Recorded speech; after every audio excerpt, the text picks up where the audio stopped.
आदरणीय निदेशक सुप्रभात। आदरणीय निदेशक महोदय, प्रचार महोदय, शिक्षकगण और मेरे प्यारे भाई और बहनों, मैं आदित्य कक्षा 5वीं वर्ग छात्र हूँ। मैं आपके समक्ष कबीर के दोहे लेकर प्रस्तुत हूँ, जो कि इस प्रकार है।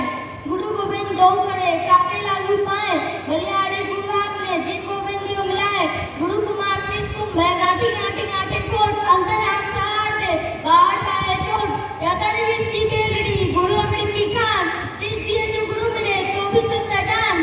साथ बराबर तप नहीं, झूठ बराबर पाप, जाके रहते साचो, ताके रहते आप। मारा तो कर में फिरे, जी फिरे मुंबाई, बनवा तो और चौदिसी फिरे तो भी सुमरन नाही। दुख में सुमरन सब करे, सुख में करे न कोई, जो सुख में सुमरन करे उसको दुख काहे का होए। बुरा जो दिल कर में चला, बुरा न मिलिया कोई, जो दिल खो जाता मुझसे बुरा न कोई। धन्यवाद। Very good. Respected director, sir, principal sir, and my teachers and my dear friends, I am present here to tell you something about a famous metaphoric phrase. Never judge a book by its cover. That means we should never judge someone or something by their outer appearance. For example, Swami Vivekananda was a great knowledgeable person, but no one can understand by seeing his outer appearance that who was he. So we should never judge something or someone by their outer appearance.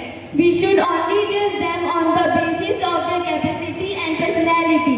At last, I want to say, never judge a book by its cover, because every book have a great story. Thank you. Have a nice day. Very good. महोदय, प्राचार्य महोदय तथा मेरे सहपाठियों, मैं निपुण मिश्रा कक्षा 10वीं का छात्र आज आप सभी के समक्ष विद्यार्थी जीवन पर प्रकाश डालने के लिए उपस्थित हुआ हूँ। विद्यार्थी जीवन किसी भी बच्चे के जीवन में एक अहम भूमिका निभाता है, क्योंकि इसी जीवन में एक विद्यार्थी के अंदर संस्कार तथा नैतिक मूल्यों को सींचा जाता है। एक विद्यार्थी जीवन में अनुशासन का अत्यंत ही महत्वपूर्ण होता है, क्योंकि अगर कोई विद्यार्थी अनुशासित हो तो वह निश्चित ही अपने लक्ष्य को प्राप्त कर सकता है तथा बेहतर शिक्षा को पा सकता है। अगर एक विद्यार्थी की नज़र से देखा जाए तो जीवन में लक्ष्य निर्धारित करना बहुत ही जरूरी होता है, क्योंकि लक्ष्य निर्धारित करने के बाद ही कोई भी विद्यार्थी अपने जीवन के आने वाले परिस्थितियों से लड़ सकता है तथा सही राहों का सही रूप से चुनाव कर सकता है।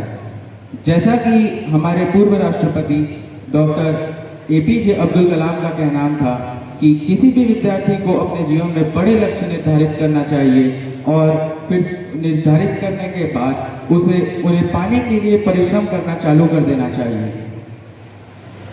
एक विद्यार्थी के जीवन में 5 लक्षण अवश्य रूप से होने चाहिए। अगर ये 5 लक्षण किसी विद्यार्थी में हैं, तभी वह विद्यार्थी कहला सकता है, जो कुछ इस रूप से हैं। काक चेष्टा बको ध्यानम स्वान निंद्रा तथैव च अल्पहारी ग्रह त्यागी विद्यार्थी पंच लक्षणम। अर्थात एक विद्यार्थी के अंदर कौवे की जैसी चेष्टा, बकले जैसे ध्यान तथा वह अल्पहारी होना चाहिए और ग्रह को त्यागने के लिए हमेशा तैयार रहना चाहिए, तभी वह एक विद्यार्थी कहला सकता है। और जैसा कि हमारे शिक्षकों द्वारा हमेशा हमें कहा जाता है कि हमें अपने जीवन में सदैव परिश्रम करते रहना चाहिए और आगे बढ़ते रहना चाहिए। एक विद्यार्थी अगर आज सुख करता है तो उसे अपने आने वाले जीवन में कष्ट भोगना पड़ेगा, लेकिन अगर वो आज पढ़ाई करता है तथा मेहनत करता है तो उसे आने वाले जीवन में अवश्य रूप से सुख की प्राप्ति होगी। इसी के ऊपर मैं एक संस्कृत का श्लोक कहना चाहूँगा, जो कुछ इस प्रकार है। सुखार्थी न कुतः विद्या विद्यार्थी न कुतः सुखम, सुखार्थी व त्यजेत विद्या विद्यार्थी व त्यजेत सुखम। अर्थात सुख की कामना करने वालों को विद्या प्राप्त नहीं हो सकती और विद्या की कामना रखने वालों को सुख प्राप्त नहीं हो सकता। इसलिए सुख की कामना करने वालों को विद्या का त्याग कर देना चाहिए और विद्या का कामना रखने वाले लोगों को सुख का परित्याग कर देना चाहिए। धन्यवाद। बहुत अच्छा।